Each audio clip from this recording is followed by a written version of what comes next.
Hi. I was wondering, out of all your novels, which are your favorites? The ones which are banned or the ones which win prizes? Sometimes it's the same thing. The Satanic Verses won a number of prizes, for example. I don't know what my favorite novels are. It depends what day of the week you ask me.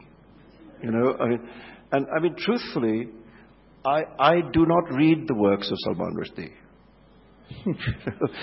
I don't read my books. They would be tedious for me to read my books. By the time I spent all this time writing them, I'm sick of them. So I don't like them much. He lied.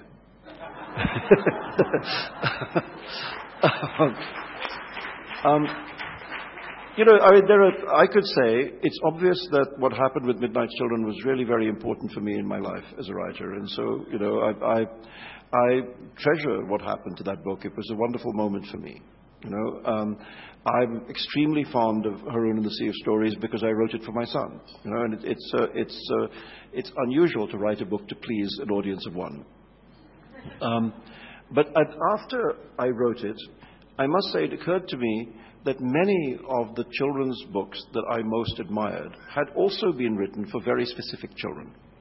That Alice in Wonderland was written for Alice Liddell, that Winnie the Pooh was written for Christopher Robin Milne, that Peter Pan was written for the 5 Llewellyn Davis boys. That, if you look over and over again and you see that these artists were writing to please very, very particular individuals. And somehow by doing that, they created something of universal beauty. And if you look at the character of Alice in Alice, she's not just kind of she's not like a cookie cutter, stereotypical pretty little girl. She's got a very particular personality. For instance, Alice is very, very bossy. She's always telling people off. She scolds people all the way through Wonderland. She tells people off. And this is extraordinary because she's, after all, in Wonderland. She doesn't even know the rules of the universe, And even though she doesn't know what shape the world is or what size people are, she's still prepared to tell them that they're behaving badly and that they should do better, And it's quite clear to me that that's a little girl that the author knew. That's not some random child. That's a portrait of a child. And that makes the book specific in a way that increases its magic. So I think, Haroun is a book that I'm very, very happy with. The Moor's Last Sigh was a very important novel to me because, well, for two reasons. First of all, it was the first adult novel that I wrote after the Satanic Verses, so there was kind of a lot riding on it. And the fact that it did okay was a relief. Also, it was the only novel that I've ever written, which largely takes place in India, that I wrote at a time that I was not able to come to India. And so it's a novel that's, of all my novels, it's the only one that I consider to be a novel written in a condition of exile. And I was very anxious not to get it wrong. I've all my life not wanted to write outsider novels about this country. I wanted to write insider novels about this country. And I thought this was difficult, because there was years and years I was not allowed to set foot in here. And the thing that most pleased me when the book came out was that friends of mine in India said to me, "Did you sneak in? Somehow you must have sneaked in." And I said, "No, I didn't." They said, "Well, how do you know all that stuff?" And I thought, good, okay, phew, got away with it. Martin Amis has this term, which I think is very useful. He says, when you publish a book, you either get away with it or you don't get away with it. and I think that I got away with it. So, I don't know. As I say, depending on what day I'm in and what we're talking about, I would talk about a different book, I'm very fond of The Enchantress of Florence. It was an enormously pleasurable book for me to write.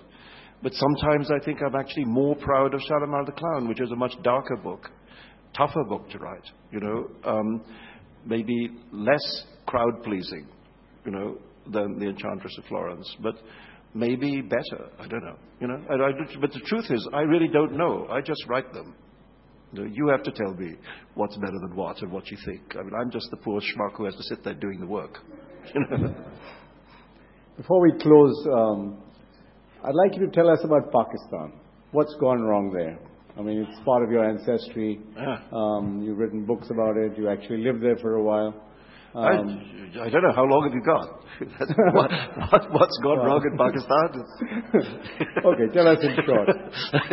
Well, headlines. Well, I mean, sometimes one of the problems of having written a few books is that sometimes you can't remember which book somebody says something in. But there's one of these books in which one of the characters talks about the kind of failure of Pakistan as being a failure of the dreaming mind. He says it's insufficiently imagined. He says it's described as this curious bird, 2 wings without a body. And then one of the wings falls off, of course. And it seems to me that in that moment, the moment of the secession of Bangladesh, you can see what's wrong with the idea of Pakistan. The idea that religion was a sufficient glue to hold together these very different worlds. And not just Bangladesh, Pakistan, but even Sindh, Punjab, Balochistan. It's a problem, I think, of conception.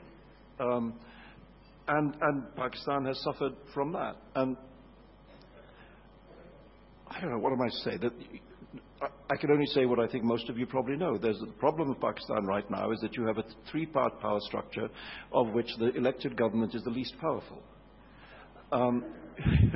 You have a very powerful military engine, you have an extremely powerful intelligence service, and you have an elected government. And the elected government is completely as nothing compared to the power of the other two.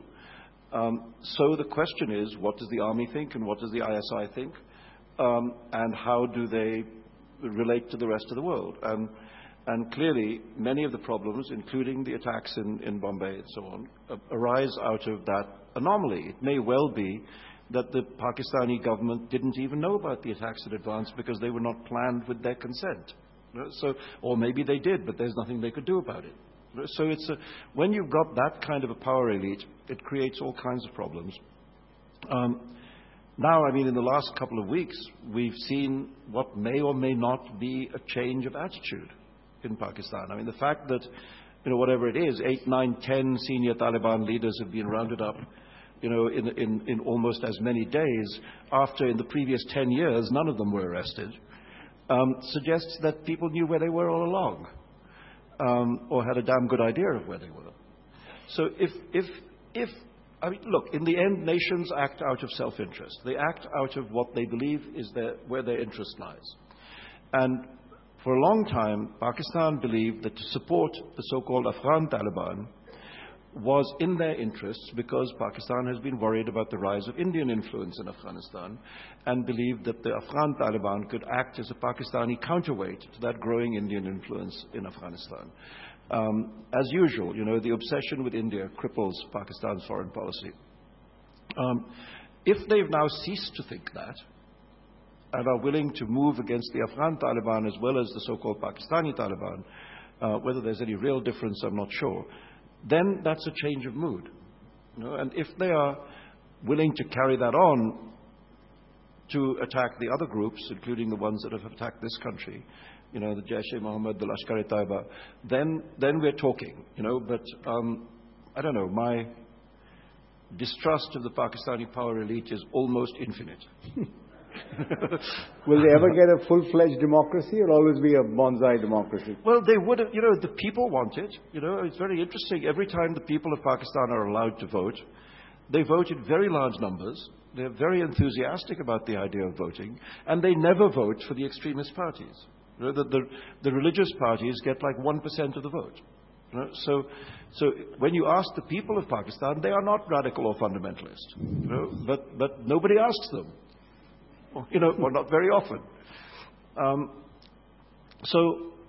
mean, I could go on for several hours if you like, okay. But let's just stop there. Right. It's a mess, Pakistan, and I think right now it's possible that it is the most important country in the world. I think what happens in Pakistan may well determine all our fates. And if they do indeed move against the extremists, then the world will go in one direction, and if they do not, then the world may very well go in another direction that I don't think any of us want to go in. Okay, I'm going to ask one last personal question and then we'll close it. Okay.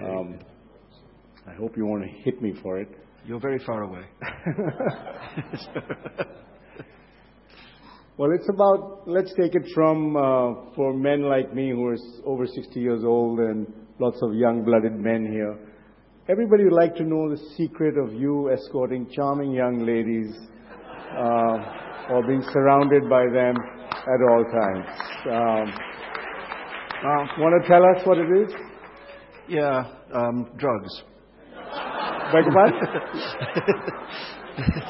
It's the use of narcotics. I basically drug them and bend them to my will. You obviously don't want to tell us. That's it. I'm sorry. No, you think that's not the truth? I don't know. I'm just lucky. Okay. Well, you won't tell us your mojo. Well, let me thank Sir Salman Rushdie. As you can see that he speaks as well as he writes. Fantastically entertaining, witty, wide-ranging subject, a sharp, analytical mind, does not avoid any question. I think it's been a real pleasure. So thank you so much for being here with us. Thank you.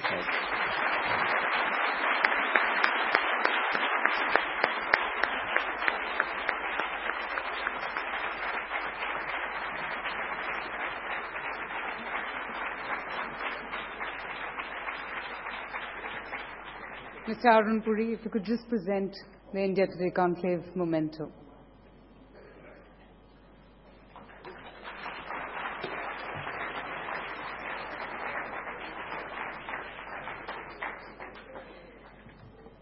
So Salman Rushdie, it has been an absolute pleasure to have you over tonight among us. Thank you so much, and speak so candidly on a host of issues. Well,